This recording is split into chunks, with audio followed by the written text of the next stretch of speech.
All right, we are starting the broadcast, so we'll just wait and hang out for a bit, Christa, and I'll wait to see if we get some viewers and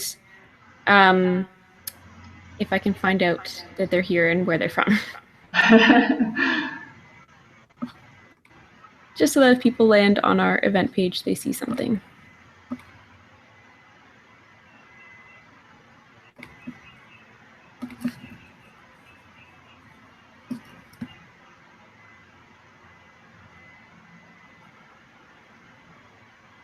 Got about 2 minutes. Then we'll just wait and make sure that if anyone did want to show up live.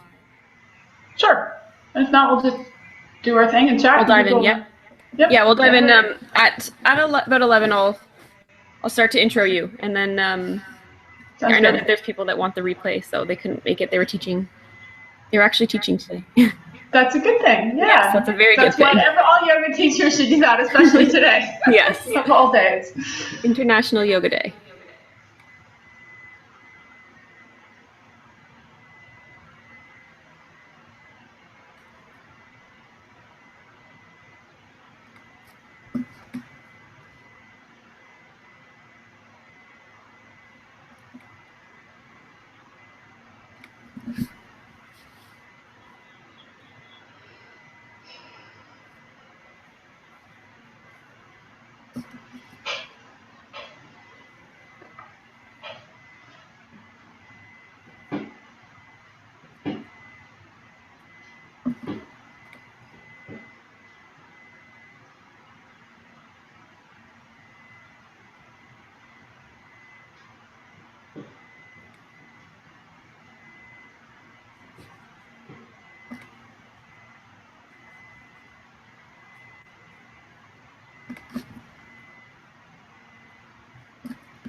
All right. We don't see any questions on our Facebook group, so let's dive in. If we have viewers here, because sometimes it doesn't pick up, it doesn't show me like on Facebook Live, the viewers that I can see. So if we have viewers that are here that want to access the Q&A box and they've got questions throughout the feed, there should be a little grid in the top right corner of your screen where you can drop down and select between a Q&A box and a showcase tab, which is the showcase tab looks like little kind of price tags, yellow price tags. And then the Q&A box is a blue kind of chat box. So if you've got questions and you need to access that, just click the Q&A box. You can type your questions there, and I'll be monitoring that while Christa's presenting. And if anyone has questions along the way, we will happily answer them. If you've got questions at the end, we will happily answer them as well. So I think we'll just dive in. We might get some people joining throughout, but that's okay. So I'm super excited today because Christa is here.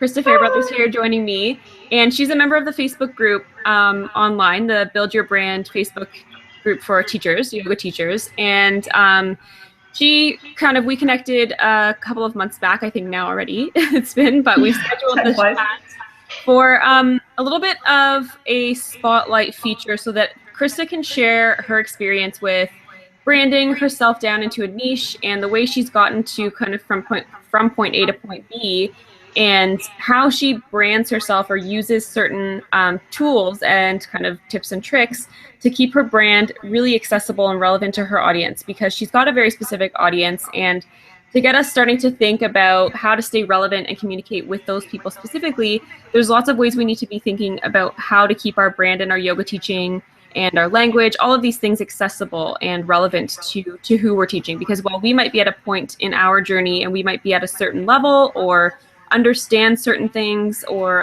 inherently know certain things about yoga and our practice, we have to keep our audience always at the top of our mind and be able to keep them enjoying their experience, keeping them safe and things like that. So Christa's going to share a lot of really great tips for us, and she's going to take us a little bit more through her journey of how she's ended up in such a specific kind of niche world. And I'm going to pass it over to Christa to do a little intro, and then I think she's going to dive into some of her tips and tricks. So Christa, you can go ahead and let us know kind of what, who you are, where you're teaching, and how you've ended up where you are. Great. Thanks, everybody. Hi. Happy International Day of Yoga. Yeah. It's a great day to be doing this. So my name's Christa Fairbrother. I live in Gulfport, Florida, which is in the Tampa Bay area out on the Gulf side. And I've lived here about 10 years. So it was my husband who got a really good job down here. So that's how I ended up here. And my yoga journey actually started in Washington State. I was a farrier, which is a horseshoer. So that person who puts horseshoes on horses' feet. Somebody Cool. still has to do that. Machines can't do that. So I did that, which is a pretty unusual job, especially for a woman. And it was not so good for your back. And I'd heard, I don't know where, that yoga would be good for you. So I was like, okay, well, I'll give it a try. And started doing yoga. I took classes for about 5 years. I developed a home practice. So the yoga really stuck and really spoke to me. So living in Washington State, I started having a lot of trouble with the cold. And I'm, out in barns in the wind, and it had been kind of this family joke that I was just allergic to the cold. Didn't know what was going on. But so I decided to transition careers. So I went to England to do a master's and continued to do yoga, moved here to Florida, and had a couple kids, and the life, all these life things. I keep doing yoga. So finally, when my youngest son goes to school, it was like, okay, well, it's finally time to do yoga teacher training. At this point, I've been doing yoga for like 20 years. So the yoga is really stuck. But in the middle of teacher training, I had a really big change in my health status. So going into teacher training, I had previously been diagnosed with lupus, systemic lupus erythematosus. It's an autoimmune blood disease. So I thought I had that and switched doctors. They did a bunch more tests, and it turns out that I also had rheumatoid arthritis everywhere. So basically, when I started doing yoga at 20, I chose the best self-management tool for everything that I had going wrong with me, and had really kept myself out of pain for years and years and years. Because the arthritis had gotten pretty extensive by the time I was diagnosed. So it was a total shock to me. But it really did change why I was thinking about being a teacher, because it's like, okay, if this really did so much for me, this isn't just an interesting physical practice with some nice philosophy to it. It's a really hugely beneficial tool for people's health. And so that really kind of changed my attitude. So since we're talking, about branding and accessibility today, that's when I made that choice to, okay, well, that's what I'm going to focus on. Is not only is it personally relevant to me, it's sort of the credibility of, yes, I have these diseases going on. I've had them for a long time. And yes, I can flip upside down and handstand, and you would never know I have all this stuff going on, right? And so it's, that was part of that journey, those things that were going on in my life. So moving forward, now that's what I do. I'm a yoga teacher, and I do specialize in, as we were talking earlier, it's kind of like both ends of the age spectrum. So I do kids, I do seniors, and I do those with chronic health conditions. And the kids is basically because with my master's, it's in museum studies, and I used to work in a lot of museums and do a lot with kids. So I have a lot of connections for that. So when people said, oh, you're a yoga teacher, please come teach our kids. That was kind of an in, even though that wasn't necessarily what I was specializing in per se. Seniors, I live in Florida. We have a lot of seniors here. A lot of seniors have, chronic health troubles. So that really meshes with that really well in that way. So that's who I choose to specialize in, and that's often how I describe it. It goes on my website that way. That's kind of, my elevator speech. Mm-hmm. And so in working with clients, in terms of making it accessible, some of the things to talk about, especially you're thinking, oh, well, what, she works with kids and she works with seniors. How do you make that accessible to both audiences? So I have a slight advantage when I say, oh, I used to work in museums. Well, I did museum education, and that's exactly what that is In museums, we call them guests, right? But you are there to optimize the guest experience, and it's a multi-age audience. So you have to be able to talk to a family that might be grandparents, kids, and parents all in the same group. So how can you language what you're trying to say to be multi-age? So it's the same in yoga. When I go and teach, to a kids class, I'll use kid-friendly language. When I teach to seniors, it's very beginner-friendly language. Same thing, I was self-employed. I had a business before. In the business world, you say, oh, well, are you appealing to your customers? It's all, they're just different words, but it's really all the same principle. It's, you need to be talking to the people in front of you with their interests in mind. It's not about you. So I'm not there to show you my fancy outfit and my great postures and show myself off. It's, hey, you're here for a reason. What can I say to you to help you understand this and where you're at, whether it's your age or your health or how can I language it to make it accessible to you? And then, Christa, that's also a great way for people. We were talking about this just before we started about, a way you've really been specific about your audience, but without narrowing yourself or limiting yourself to one type of age or one demographic or anything like that. And while a lot of people have success doing that and really niching down to a very specific type of person, there is a way to appeal to people and to talk to your audience that have such, that you're on the different ends of the age spectrum, like you've said, but finding a way to be accessible to both audiences without limiting yourself. And then as you're speaking to the kids audience, I just wanted to quickly ask a question about that. But do you find that if you're doing anything in regards to marketing or branding or speaking to that audience of the children, are you speaking to the parents more so? Like, do you think that comes into a lot of what you're doing? Like, if you're posting, you're like, obviously their parents are likely the ones reading, right, on your website or. Right. So that's an interesting, and that came up, so I'm doing a teen class here in a couple weeks, and that came up with the librarian because the librarian was, she wrote up a blurb that was very geared towards the parents. And I brought up the point, it's like, well, wait a second, as teenagers, when the parent reads that to the teen is going to be like, no, I'm not signing up for that. So there is that transition. So yes, when you're describing your classes, I try to write it up so it's a little bit of both, because I'm also a parent. And so I'll read it and it might interest me, but I'm trying to build, obviously, life skills in my kids, like most parents, and many parents I know do this as well. So you'll read the blurb to your kids. If it's all language education speak, your parents might be might think, oh, this is great for my kid, but it's not going to fly with the kids. So again, I'm always thinking of that multi-age audience, like you just said, oh, well, it's the parents. So I wanted to make it appeal to the parents and appeal to the kids. So if you're as a business person, you're unsure of how this is going to sound, recruit some people that represent your audience to hear your stuff and see, are you on target, so to speak. So if you want to work with kids and you maybe don't have kids, especially, go to your friends who do and say, well, how does this sound to you as a parent? Read it to the kids. Say, does it sound interesting? Does it sound boring?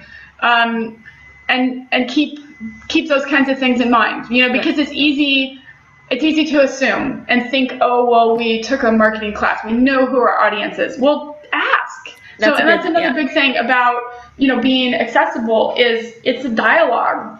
It's not just let me talk at you. Yeah, definitely getting feedback. In museums, we used to say, oh, well, you're not a sage on the stage, you're a guide on the side, right? So it's a dialogue. So, you ask people, well, what do you want to work on today? Or, hey, are you sore anywhere? Or how did last class work out for you? What was the level there? So it's really, you're not just talking at them. Even with the kids, it's like, hey, we could do this or we could do this. Let's take a vote. And you just empower them and they feel like it's their class and they have some ownership in it. And everybody wants that at any age, I love right? That. Yeah, I think that's really important. And I think that's a good point. I just had that question when you were talking about it. So we can move on to your points now. So that was one of them. Yeah, it's like listening and being attentive. So you know, you'll, as a good teacher, you know, you understand when the dynamic in the room shifts, even if it's not like a verbalization thing. You know, you can kind of watch your students, see what's going on. That's very important.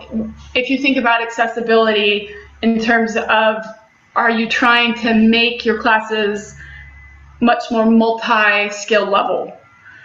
Because those people who are new are going to have more troubles, you know, so you have to, because it's anything we try when we're new at it, it's harder.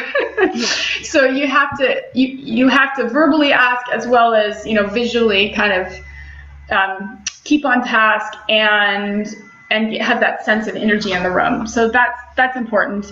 And I like to make my classes fun. I know yoga is very serious. I take it very seriously. I really enjoy the philosophy of yoga. I am in no way trying to make light of it, but I also think it can be fun. And especially when you're working with people who are maybe a little new to it, I think we can make it sometimes a little too esoteric and a little too serious. Mm-hmm. So again, it's thinking about your audience and who's coming in.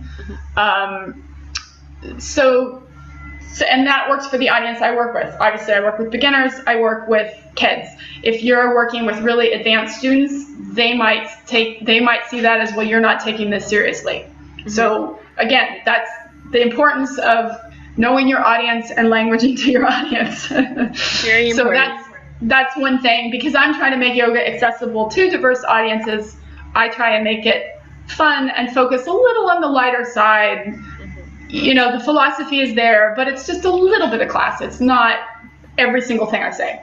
And then the other thing about that too is that what I think is really great that you do that, Christa, because nowadays when we go to a yoga class, it could be, we don't know what to expect when we're going into it. Like, it can be really anything. It can be fun. It can be lighthearted. It can be very serious. It can be very grounding. It can be spiritual. So the more you can communicate that up front and start to focus on that with any of your brand interactions, I think that's really, really important. So I think that's a really awesome point. Yeah. So, and that is great, especially since it is International Day of Yoga. Mm-hmm. It's wonderful with the huge growth of yoga. There's so many choices, and that's great. So if you can convey that in advance, you're also more likely to be successful as a business person, because people aren't going to walk in your door wanting this really super spiritual 20 minutes of meditation, and it turns out you're a power. You know, those are exactly. Mildly incompatible. Okay. So that's good business to be able to convey that in advance as well. Totally. So, yeah. So also another thing that I try and do with accessibility, and maybe it's about where you teach, is I try to be very welcoming. I think it goes with kind of when I say, I try to kind of keep it fun, and I want people to feel comfortable in my classes. I want them to feel like they can talk to me. I don't mind if somebody talks during class. You know, I want them to feel that they have some ownership in the process. I have one really interesting student. He's a man. I appreciate that I get a lot of men who come to my classes. So I teach at the Y. And so one of the things I do is Aqua Yoga. I didn't put that in my introduction, sorry. So I do yoga in the pool. I teach that at the Y, get a very diverse range of students at the Y. And I had this one man show up one day, and he says, well, I thought this was Aqua Fit. This is yoga? I'm like, okay, I'll try. So he comes to the class. He goes to the class. And I teach 2 days a week, Tuesdays and Thursdays. So it comes back on Thursdays. I don't know why I'm here, but I came back. Okay, so let's do it again. So now he's like one of my most loyal students, and he's so into it. That's awesome. And I think it's partly because, and now he like asks all these questions, and he's really so into it. But I never want anyone to feel like they can't ask questions or they can't speak up, and again, because I'm trying to make it accessible, I want to be available, you know. So again, think about those kinds of issues with your students and who you're trying to market to. And if you want to have a class where nobody talks, well, what is that saying about you? Convey the message you want to convey, business-wise or yoga-wise. So something like that. That's important too. Yeah, and people should feel like, I mean, I'm the same way, and I think a lot of people would be, in that they want like, as a yoga teacher, you want people to be able to come and ask questions. And I think it ties into, I don't know if you're going to touch on it, but the safety part of accessibility too is just the more welcoming you can be and accepting that you can be to that, I think the safer that overall that they'll feel. So I don't know if I'll leave you to kind of tie that back in, but I think that's really important for that factor of a class. Yeah, well, yeah, since you brought it up, yeah, let's talk about it now. So safety should really, frankly, always be a number one priority. No matter what level you teach, who you teach, nobody wants any student getting hurt in class. We all agree on that. And in some ways, I think when you teach beginners, you worry about it a little more, because people are so prone to, like, you'll see them about to put their foot in, like, absolutely the wrong way, and you're like, hey, stop, please don't go there. I think there's a certain, when I do teach a more, like, intermediate group, it is nice. I get so used to working with beginners, it is kind of nice to be able to just say the words and have it flow, and because they sort of know what they're doing, and they're not going to get hurt in that transition between plank and down dog, because they've done it a bunch of times, right?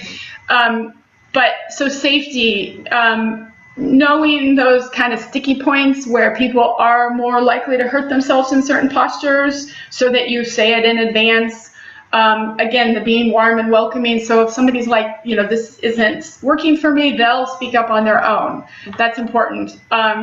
Being able to language the, hey, this is your own practice, own your body, encouraging them to develop that body awareness. I'm really big on that, especially, working with a lot of chronic health problems.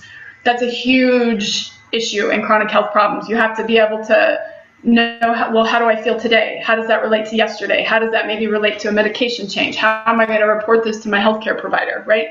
So it is, obviously the student safety is the number one priority in class, but I also make it very clear that we're here to build body awareness skills, and safety is part of that. And I do even frame it that way in class. Like I get a lot of students who aren't using the props right, just out of not knowing, right? So the blankets are like all just sort of like mushed into this match, and it's like, okay, no, let's talk about how we fold a blanket. Why do we want a rectangular blanket? Let's talk about what an edge means compared to just kind of this amorphous mush, and how is that going to help you build body awareness, so that when you're then, walking down the street and maybe you have a joint that's bothering you, and we've talked about how your gait's no longer tracking straight, and you're trying to improve that joint. Well, that can keep them safe in class, but that's what builds their long-term body comfort and maintenance, that is going to help them maintain their chronic health problems. And maybe that's what brought them to yoga in the first place. So that's what they're wanting to hear, down the road. So yeah, that's awesome. Yeah, that's really important, and that totally ties back into that, just being as accepting and welcoming as you can be, whether or not they speak up to something about safety, or they feel in their body that it's not the right posture for them, or not the right, movement for them. Whether or not they speak up, I think the more welcoming and accepting you can be as a teacher, the more comfortable that they'll feel listening to that in their body, and maybe be like, not just following along for the sake of following along. Exactly. Yeah, so I think that's super important. Yeah. And do you have any more questions, or you want me to check in to see if I don't see any questions. We definitely have viewers popping on. So okay. If anyone's here and does have questions that they want to ask, there's a grid in the top right corner of your screen where you can drop down, and you should be able to switch between a Q&A function and a showcase function, which is the yellow tab or yellow little price tag looking icon. And if you have questions, just hop on over there. Christa, did we cover all of the points for your kind of making your yoga experience accessible, the points that you wanted to touch on? We've got a few minutes still if you've got. Yeah, I hit the big ones. Another thing, since we're going through it so fast, one thing that I think that goes well with what we've been talking about, and it came up actually something this morning on Facebook and another group, is I personally think it's okay to not know everything and tell your students that. Mm-hmm. So especially when you work with beginners, people with chronic health problems, places like the Y, where you have this huge, just diverse public that comes in, it's really okay to say, I don't know about that. I'll get back to you. So, and that goes with being welcoming, being warm, being accessible, being safe. Because if somebody comes in and says, I have this health issue, and you're like, wow, I know nothing about that in your head, and you're panicking. Really, all you need to say is, hey, I'm sorry, that's not on my radar. So what I need you to do in class today is listen to your own body, take care of yourself, do what you think is, right for you. Please adapt as you need to. And I'm going to go do a little bit of research on that and make sure I understand it on my end. So next time when we get together, I can maybe offer something a little more specific. So Absolutely. I think that's important. I think it's easy for us. We feel like we have to know everything and we're the teacher, but the world's a big place and there's so much to know about everything that it's okay to let that go. And it builds your credibility, it builds your relationship with your students, and it keeps people safe. I can't address from a legal standpoint necessarily what that does for you. That would be an interesting, live chat in the future, some of those legal issues with yoga. But that's how I handle those situations, and I'm pretty comfortable with that. Yeah, I think it's way better to say that I don't know, but I'll follow up, than to give any false information or try and guess or feel the pressure of being in that seat where you do think you need to know everything. But I would way rather respect someone for saying, what, that's a really good question. I don't know the answer right now off the top of my head, but I've got lots of things that I can go back to right now and look through my notes or my books and read or ask some of my teachers, and I will follow up with you. And then making sure that that's another touch point, right? That's another point to reach out and follow up with that student and like you said, build that relationship a bit more. So it's a much better building block for building those relationships with your audience, rather than just saying some false information or giving some willy-nilly answer that you don't really truly know the answer to. So yeah, I think that's so important, is just to be really real with your students and be a human being in front of them, because while they are looking to you, and we've got this big responsible role of keeping people safe and teaching something that we're passionate about and that we're knowledgeable about, we don't know everything. And so keeping it very real with people is going to build that human connection, rather than them looking to you to tell them what to do at any moment. It does, as well as, and I found it also puts that back on the student a little bit too, in terms of while they're there and trying to take ownership for their health, because I'll have people who come in and say, oh, well, I have a herniated disc in L1 or L5. And so my first question is, oh, well, which way is it going? Because I want to know, okay, can they not do back bends, or can they not do forward folds, right? I need to know that. And their usual first answer is, I don't know. Yeah. So I put it back on them and say, okay, now this is why I'm asking. And so you don't know, and I don't know. So this is what needs to happen in class, because I want to keep you safe. And so since we didn't talk about that in the little first section here about talking that's another really great way to help them build their basically yoga skill set, because that's one of, when you talk about the niyamas and the niyamas, and you're trying to get them to build their self-study skills. It's like, okay, well, you need to know enough about your health so you can keep yourself safe in class too. It's not just my job to keep you safe. You need to keep you safe. Absolutely, yeah. It's totally on the student.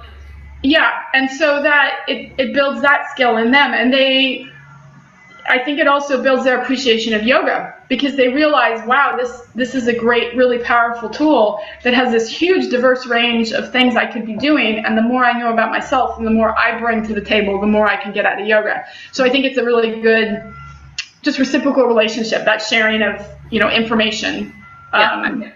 And a lot of these points are really very circular in terms of, safety, accessibility, friendly, branding.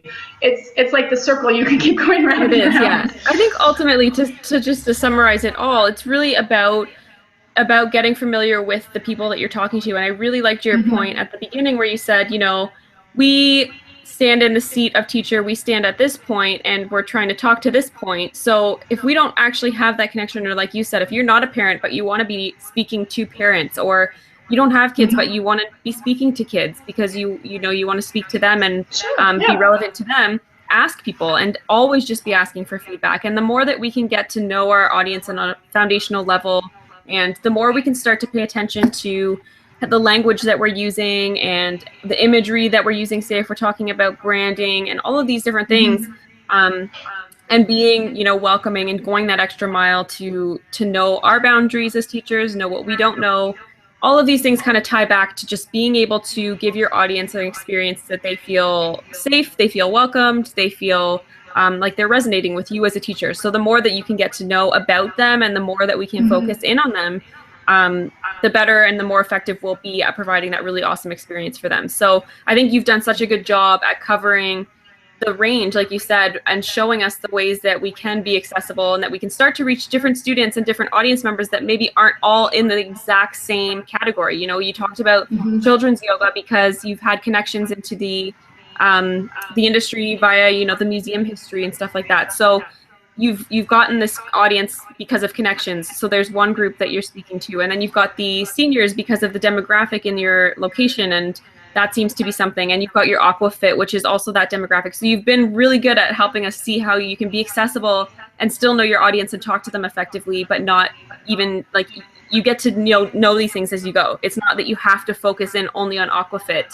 or Aqua Yoga or yoga for seniors. You don't have to just kind of tunnel vision that, but there is a way to focus down and niche down and speak to your audience very effectively by just getting to know them and getting to know these points of accessibility and getting to know what's resonating and what's relevant to them. So I love that.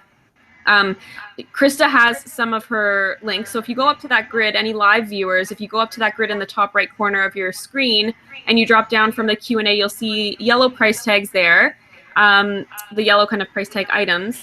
And in there's 3 websites. So we've got Christa's website, which is her blog post that she posted, I believe, right, Christa, with your... That's how we initially connected, is in your like weekly promote yourself. That was one of my blog posts I'd done, because it does come up a lot, like, well, what do? You teach seniors and kids. This is kind of odd.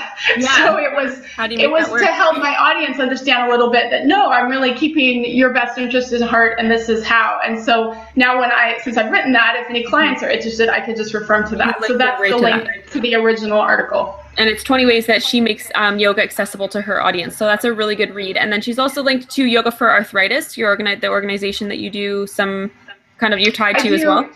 I'm the new outreach coordinator, so I think that gets officially announced this week. I did the Yoga for Arthritis training with Dr. Stephanie Nunez in Yogaville, and I'm currently doing the mentorship to do the level 2. And it's called Yoga for Arthritis, but it really does encompass the full spectrum of rheumatic diseases. So I spoke to that in the beginning, how I have multiple ones, and so do actually many people. It's very common once you get one autoimmune disease, you get a bunch more. So unfortunately, I also do some connections with Yoga for Lupus. So if you have clients who fall into those rheumatic conditions, please reach out to the arthritis.yoga, get more information, maybe consider a training, as well as the Aqua Yoga is there.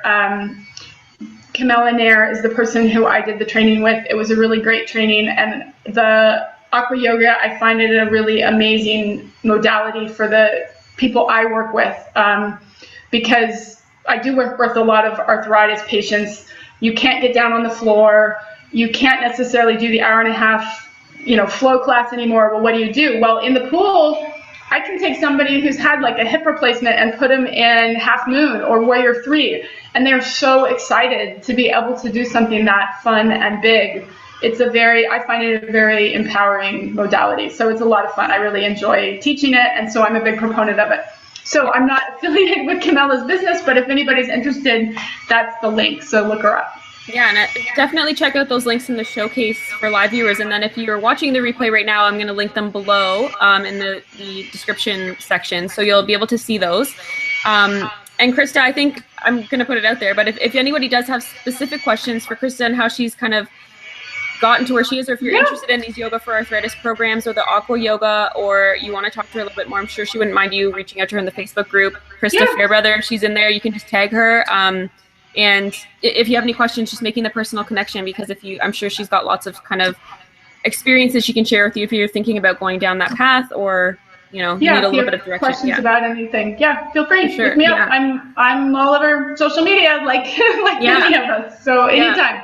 And I'll make sure everything's linked up in YouTube so that you have, you're able to get in touch or connect. So, yeah, do you have anything else you want to wrap up with? Anything else you want to share about those, Christa? No, just everybody go do some yoga on International Day of Yoga. Yeah, enjoy this beautiful, where I am, it's beautiful. It's nice and hot, so I definitely want to get out there and do some yoga, but definitely enjoy it. Happy International Yoga Day, everybody. Christa, thank you so much for being here and for taking the time to share that with us, because that was awesome. I think you did such a good job at really covering that spectrum and being able to show us that there is a process to this, and that, you know, I'm sure you're not even done growing. You know, I'm sure you're still traveling and figuring it out. Yeah, so it's really evolving. It's nice to see that there is a way to encompass all of this, and that it's being done, and that you're keeping kind of accessibility at the forefront, because I think that's so important. So I love that. Thank you so much for being here, and everybody who checked in live, thank you. And replay people, you can connect with us in the Facebook group. So it's Build Your Brand, a yoga teachers community on Facebook, and we would love to see you there. All right. Have a great day, Christa. Thank you. I'll talk to you soon. Bye. Namaste. Bye. Bye.